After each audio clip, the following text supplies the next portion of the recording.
I didn't give it much thought when Nathan requested me to leave a meeting for the first time. "Maddie, could you get the client some tea?"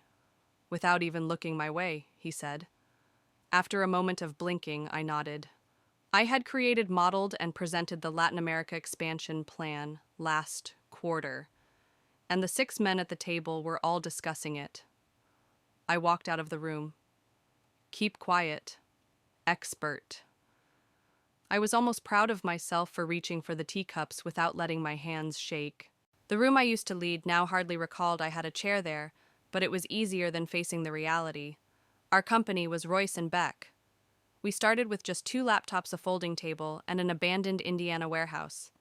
It was now valued at around 200 million worldwide fulfillment, supply chain reorganization, and distribution analytics. We were altering the transcontinental flow of products. The introductions, however, changed midway between Series B and that 10th nation branch. Nathan began referring to me as my wife instead of our founder. Ironically, they were debating the strategy documents in that boardroom, the ones he gave with all that phony assurance I owned them. Each and every chart, each paragraph, every realization. The head of the table used to be where I sat, or next to him at least.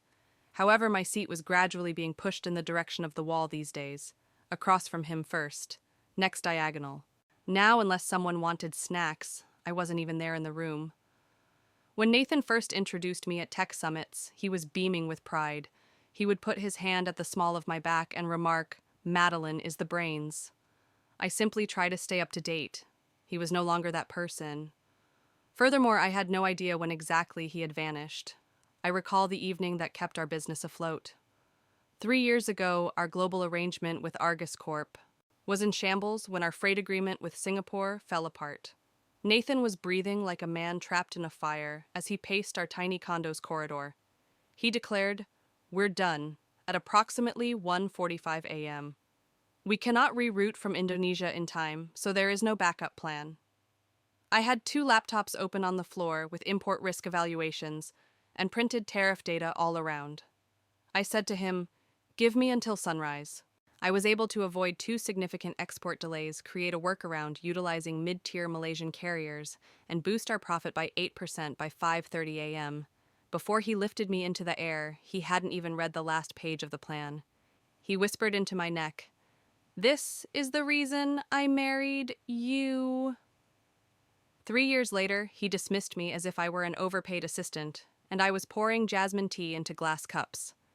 Silent as a shadow, I put down each cup and went back to the boardroom. Nathan didn't give me a glance when I put his down, simply said, "Thanks, Han," and returned to the slideshow. At the far end, where the projector light hardly reached, I sat down. I finally raised my voice when he began quoting his findings regarding the changes to Panama's customs. I added, "I believe we ought to talk about the penalty clause in Section 8. It might impact our Q2 results." Quiet. Nathan didn't even look up. His speech remained calm, but his jaw tightened. "Thank you, Maddie. After we lock the expansion, we'll go back to the legal notes.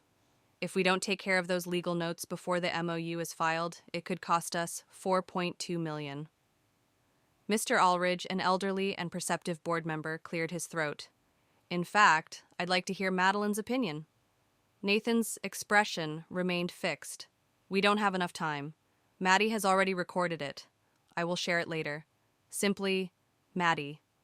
Not a co-founder, not a strategist, not a CSO. Simply, Maddie." Pretending it didn't feel like I was going to vanish, I counted ceiling tiles for the remainder of the conference. After that, I went to Nathan's office, which was ours until my desk was moved across the hall. I muttered softly, shutting the door behind me. "You shut me down." He untied his necktie. "Not right now, Mad. There is no need for a tug-of-war in that room. It must be made clear. We lost the truth because of that clarity. You didn't even inform them of the dangers." He glanced down at his phone. "We got the deal. That isn't the purpose. I am not merely a footnote." He chuckled wearily. "Avoid doing this. We are changing. It's simply stages." I gave him a look, glanced closely. The suit was snugger than before. He had slightly too much sculpted hair. And it wasn't my scent on his collar. I would have sought an explanation at one point. I no longer required one. His apathy, rather than his words, provided me with all the knowledge I required. I watched him from the other side of the room during our penthouse's company cocktail hour that evening. I observed him speaking with our recently hired director of global marketing, Jenna Reeves. She was tall, well-groomed, and exuded the sort of MBA cockiness that after 2 glasses of wine made everyone a darling. As she spoke, I noticed Nathan leaning in closer. How in her presence his laugh became boyish. "This is my wife Madeline," he said when he presented me to a new investor. "She is the one who manages the backstage operations, behind the scenes." I served Pinot Noir to a man who used to construct dreams with me, grinning like a seasoned hostess. But within something broke. It remained intact. Not quite yet. It simply broke apart. Silently. And the first glimmer of a plan emerged through that fissure. It took some time for the unwinding to occur. It never does. Like a dock line separating from the post. In the middle of the night, it was a leisurely drift. You don't immediately notice it. However, the boat is gone by sunrise. Nathan began to travel more. Meetings, dinners for clients, strategy retreats in which the strategist was absent. I became aware of the little things. The way he stopped using punctuation in his texts, as if he didn't care enough to construct a coherent sentence. Every time I checked his calendar from our shared system, it locked. The manner in which every time I asked him a straightforward question such as, "Are you home for dinner?" Previously only merchants that missed shipment dates were subject to that annoyance. I stayed up late one night after he left for an early flight to Frankfurt.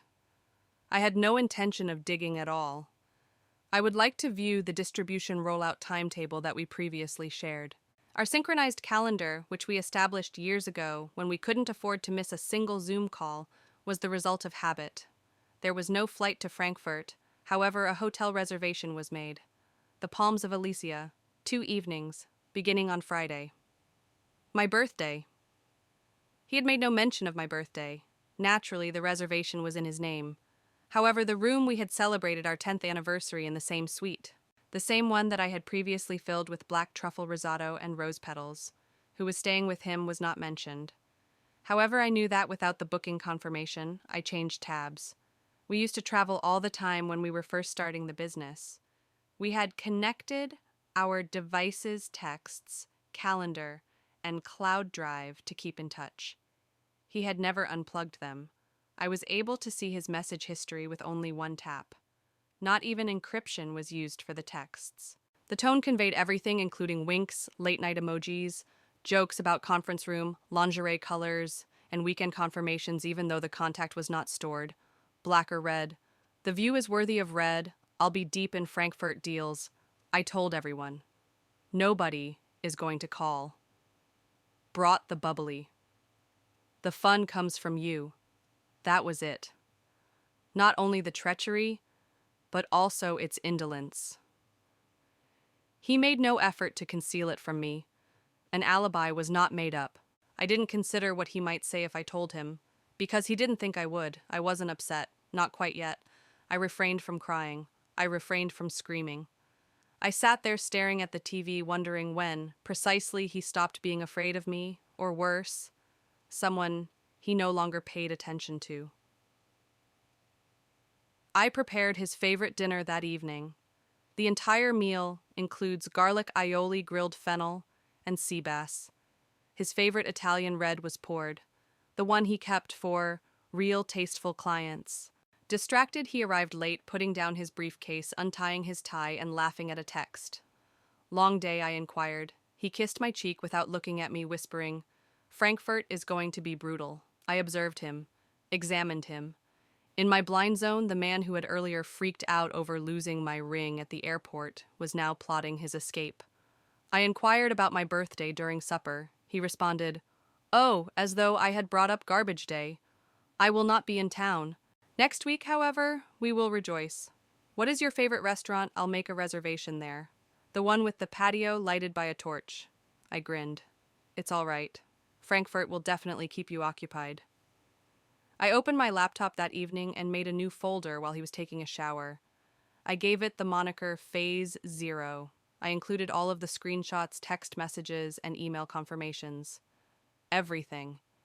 He left behind every clumsy breadcrumb. I then took out our prenuptial agreement. Years ago, he was the one who demanded it. I assumed that I would be relying on him for equity, believed that I was too idealistic to profit from my concepts. He's the joker. I turned into the one who made money. I had 5 subfolders. By morning, PR, board. Bylaws, investor, intel, legal, and evidence. It was not a strategy for retaliation. Not quite yet. It was reconnaissance. It was a wake-up call. Leverage was the next step. Real leverage, blood on paper that isn't emotional. And I needed one man for it. Logan Sutter, our first investor. Skeptical of technology, financially astute. He was the type of man who got a piece of the Reconstruction, wore cowboy boots to Capitol meetings, and never smiled unless something was coming apart. Nathan detested him, had always claimed that Logan slowed things down and was too old school. However, I had observed a pattern. Logan was always in the background of significant transactions that went well. Nathan had been gradually pushing him away. I called the private number, Loganed it to me years ago at 7 in the morning, stated that it should only be used if things got weird. The first ring caught his attention. Maddie, only my name, not a query, not surprisingly, just silent comprehension. I said, I need to talk. I thought you would. He answered, Peterson's. 10 a.m. The rear booth. I didn't inquire how he found out. Perhaps he didn't. Perhaps before the figures were released, he simply read the room intuitively, much like he read quarterly reports. I entered Peterson's deli at precisely 10 o'clock. It was the type of establishment with harsh wooden booths, black coffee, and no Instagram page. Logan was sitting already, no laptop, just a ballpoint pen and a yellow legal paper. He remarked, You appear steady. I feel stable. All right, let's get started. I showed him the shell companies on my iPad. Royce and Beck were being billed for services that never existed by 3 phony consulting firms. Jenna Reeves signed each one. Nathan gave his approval to everything, identically worded invoices. Routing numbers vanished offshore after passing through 4 fictitious banks. I muttered, $500,000 in the last 4 months. Logan gave one nod. Explain your needs to me. Discretion, a forensic examination, board support, and time. His gaze remained fixed. You've got it. No hugs were given. Not a single affirmation. You go, girl. No. Just take action. Logan wore a denim jacket and was a war planner, and the first front had barely been opened. Logan wasted no time. In less than 72 hours, he had enlisted the help of a forensic accounting firm, headed by Elaine Carter, a former SEC investigator. No ego, no frills, and no leaks. Simply do clean work. Be discreet, comprehensive, brutal. She didn't inquire how I came to know what I did, merely requested access. I also sent her all of our CRM's metadata vendor records, invoicing chains, and spreadsheets. In just 2 days, she was already outlining the process. Money was sent to Jenna and Nathan using fictitious accounts through shell corporations, acting as consultants. Nobody took notice. Pretending to fly to Frankfurt was Nathan's main focus. Jenna was too preoccupied choosing executive-class champagne and red gowns. And me, I was revising our bylaws in secret. You know, people stop reading your emails when you co-found a company and manage the governance side for 8 years, especially if they are labeled Operational Compliance Update. In a 19-page document, I included a single clause. Buried it between sustainability stats and updates on internal hiring practices. The clause pending board inquiry, immediate CEO suspension in the event of substantiated ethical misbehavior or fiduciary violation. For it to be effective, it needed to be signed. I slid it into a stack marked end of quarter docs after waiting until Nathan was drowning in investor presentations and press calls. He only perused the cover page. He didn't. Is signing all of this really necessary? He rubbed his eyes and inquired. I gave him a pen and said, The new investors want to see signatures across the board. Everything was signed by him. All of them. Finally. Page. He also provided me with the means to kill him discreetly legally and with the elegance he never showed me with one pen stroke. Twice a week, Logan and I got together. At Peterson's, always in the same corner booth, never more than 45 minutes. No texts were exchanged. We didn't make a call. Harold, an 82-year-old Korean War veteran who valued fresh rye bread over corporate espionage, was the owner, and we left a message with him in case anything changed. Logan delivered news. Elaine wrote a flawless report, notarized, timestamp stamped, and featuring annotated payment trails and graphic flow charts. It has the style of a screenplay. A final deed was all that was required. Should we make this public one morning while drinking harsh black coffee? Logan asked. I gave a head shake. No news stories, no takedowns. Are you certain? Indeed. I don't wish to ruin him. All I want is to regain control, the proper manner. Slowly he leaned back and nodded. It's surgical, not explosive. Exactly. We got ready for the repercussions. We charted board allegiances. For our clients, we created talking points.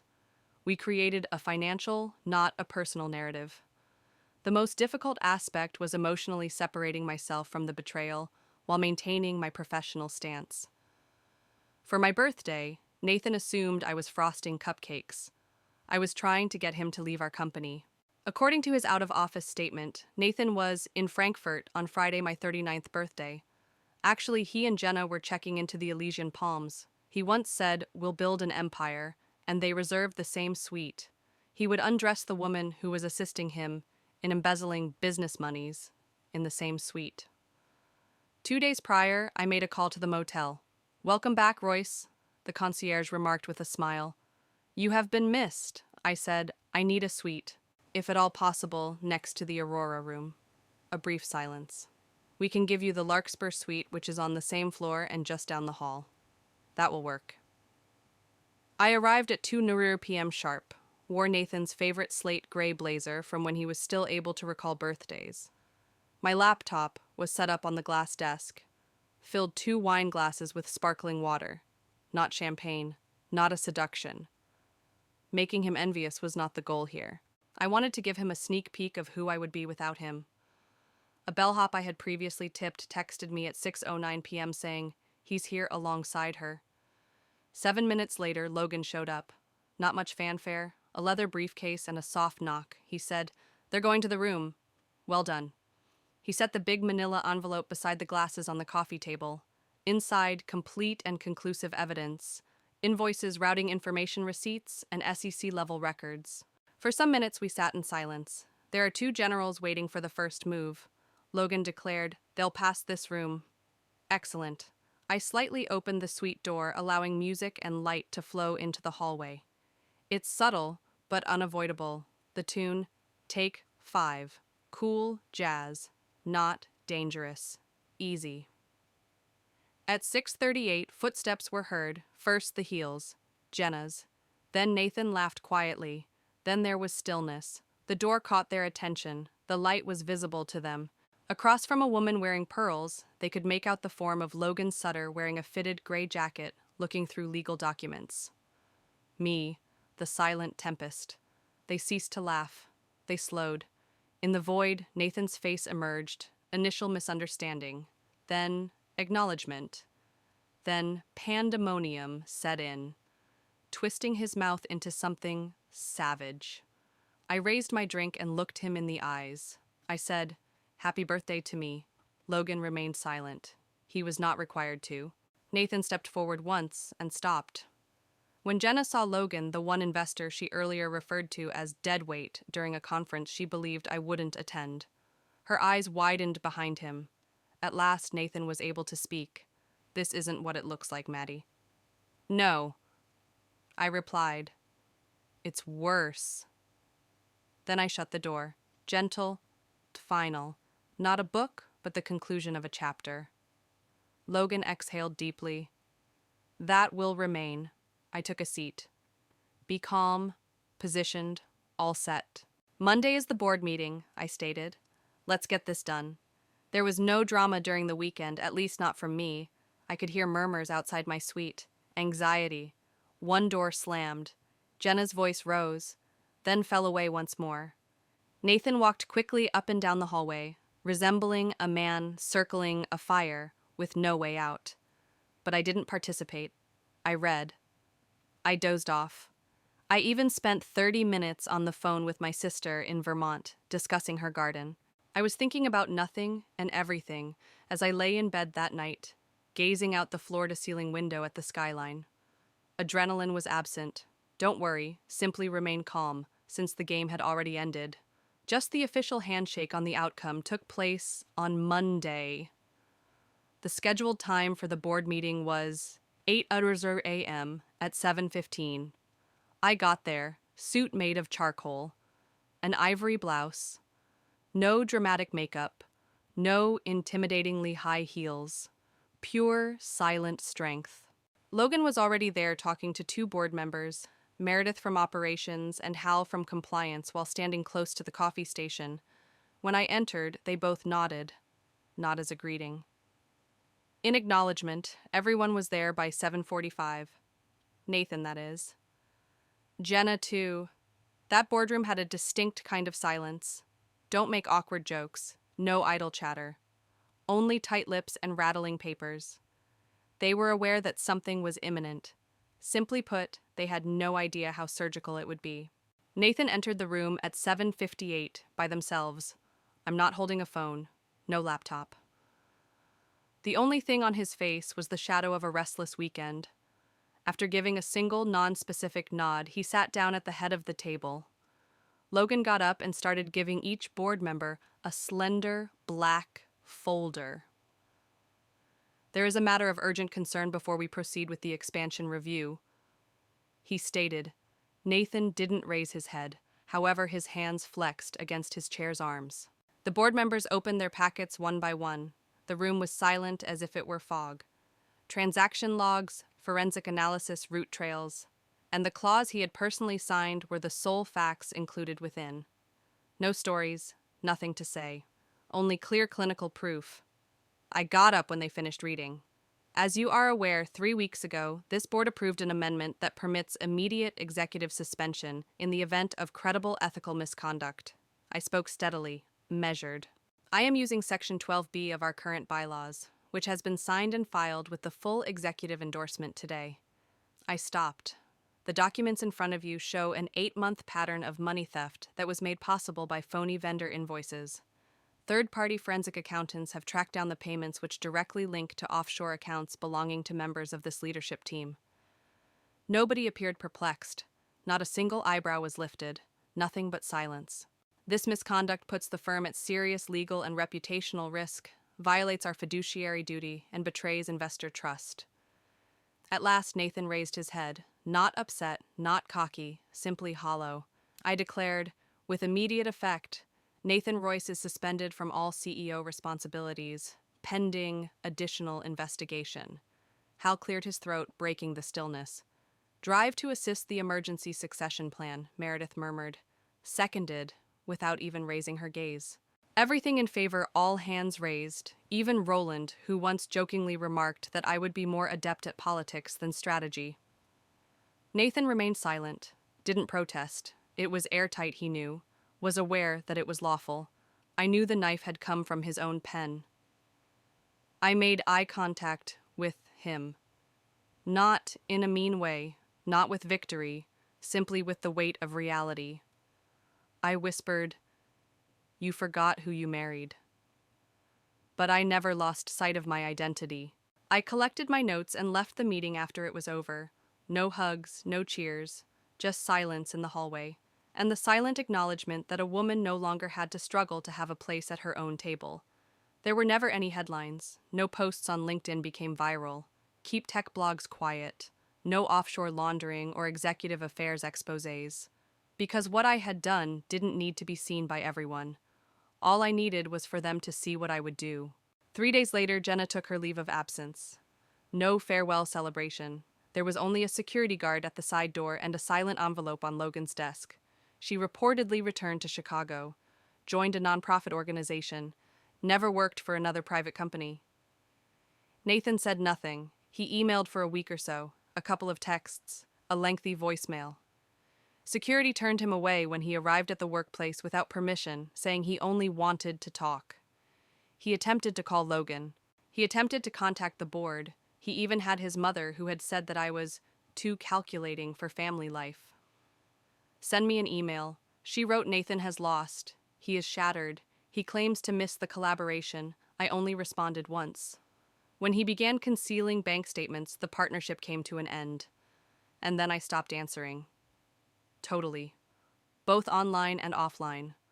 I cleared the company system of any indication of our relationship, blocked his phone number, our pictures were archived.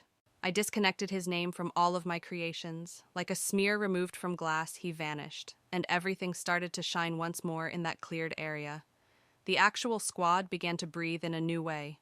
Meetings went more smoothly. Customers who had abandoned us returned. Previously delayed projects accelerated. It wasn't magic. It was simply clarity. Furthermore, clarity spreads easily. My first move as acting CEO wasn't very noteworthy. I didn't introduce new logos or make audacious claims. All I did was send a note with the headline, "Back to First Principles." I described in it what we once stood for and how we would get back to it. Openness. Plan. Greatness without ego. The board was revised. Simplified the product categories. Team leads were reassigned based on talent rather than Nathan's loyalty.